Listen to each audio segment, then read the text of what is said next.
भारत के एक सुदूर गांव त्रिनेत्रपुर में हर साल महाशिवरात्रि का पर्व धूमधाम से मनाया जाता था। लेकिन इस शुभ दिन के साथ एक भयानक रहस्य भी जुड़ा था। गांव के बाहर स्थित त्रिनेत्रेश्वर महादेव मंदिर। कहते हैं कि जो भी व्यक्ति शिवरात्रि की रात मंदिर में गया वह या तो वापस नहीं लौटा या लौटने के बाद पागल हो गया। गांव के लोग इस रहस्य से डरते थे, लेकिन गांव का एक युवा लड़का विवेक इस रहस्य को सुलझाने के लिए तैयार था। त्रिनेत्रपुर गांव चारों ओर से घने जंगलों से घिरा था। यहां के लोग खेती और पशुपालन करके जीवन यापन करते थे। गांव के दक्षिण में स्थित था त्रिनेत्रेश्वर महादेव मंदिर। यह मंदिर सैकड़ों साल पुराना था और कहा जाता था कि स्वयं भगवान शिव ने यहां कभी साधना की थी। लेकिन मंदिर से जुड़ी एक भयानक कथा भी थी। हर शिवरात्रि की रात इस मंदिर में कोई अनहोनी होती है। जो भी इस रात यहां गया वह या तो मारा गया या फिर पागल बनकर लौटा। गांव के मुख्य पुजारी भैरवनाथ इस विषय पर कभी बात नहीं करते थे। शिवरात्रि का पर्व पास आ रहा था। गांव में सजावट, भजन, कीर्तन और अनुष्ठानों की तैयारी चल रही थी। लेकिन इस बार गांव में अजीब घटनाएं होने लगीं। गायों का अचानक बीमार पड़ना, रात में रहस्यमयी परछाइयों का दिखना, बच्चों का अचानक रो पड़ना और डर जाना। गांव के लोग भयभीत थे। विवेक ने पुजारी भैरवनाथ से पूछा तो उन्होंने गहरी सांस लेते हुए कहा, बेटा, कुछ रहस्य छुपे ही रहने दो। यह मंदिर साधारण नहीं है। लेकिन विवेक को इस पर यकीन नहीं हुआ।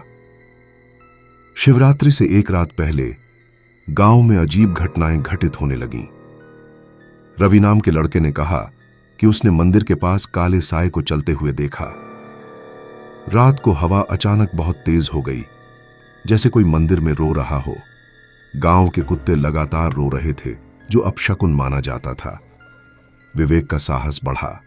उसने फैसला कर लिया कि वह शिवरात्रि की रात मंदिर में जाएगा। शिवरात्रि की रात विवेक अपने दो दोस्तों राहुल और अजय के साथ मंदिर पहुंचा। मंदिर के अंदर घुसते ही उन्हें तेज ठंडी हवा का झोंका महसूस हुआ। मंदिर में एक शिवलिंग था जिसके चारों ओर जलते हुए दिए रखे थे। लेकिन अचानक एक दिए की लौ नीली हो गई। तभी एक रहस्यमयी दरवाजा धीरे धीरे खुलने लगा, जिसे सालों से कोई नहीं छूता था। दरवाजा खुलते ही वे अंदर गए। वहां एक प्राचीन शिलालेख था जिस पर लिखा था, काल भैरव की आत्मा यहां कैद है। जो भी इसे जगाएगा वह मारा जाएगा।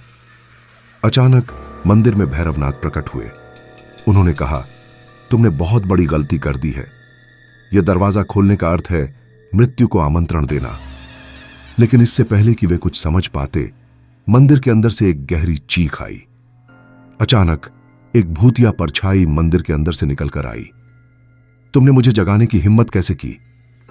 वह एक आत्मा थी, काल भैरव का श्रापित रूप। राहुल और अजय डर के मारे भागने लगे, लेकिन मंदिर का दरवाजा अपने आप बंद हो गया। अब विवेक और पुजारी काल भैरव की आत्मा के सामने थे। विवेक ने हिम्मत जुटाकर AUM नमः शिवाय का जाप शुरू किया।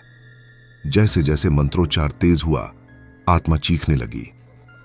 भैरवनाथ ने मंदिर के अंदर एक रहस्यमयी त्रिशूल उठाया और कहा, हे महादेव, अपने भक्तों की रक्षा करें।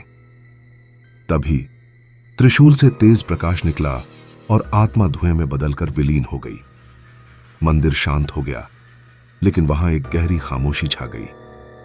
गांव में अगली सुबह लोग मंदिर में आए तो पाया कि विवेक बेसुध पड़ा था। जब उसे होश आया तो उसने पुजारी से पूछा, क्या अब यह मंदिर सुरक्षित है? पुजारी ने कहा, हो सकता है आत्मा चली गई हो, लेकिन यह मंदिर अब भी रहस्यमयी है। तभी मंदिर की दीवार पर ताजा खून के छींटे दिखाई दिए। क्या काल भैरव की आत्मा अब भी जिंदा थी? गांव के लोग अब निडर हो चुके थे, लेकिन विवेक के मन में एक सवाल था, क्या यह सच में अंत था या फिर एक नई शुरुआत?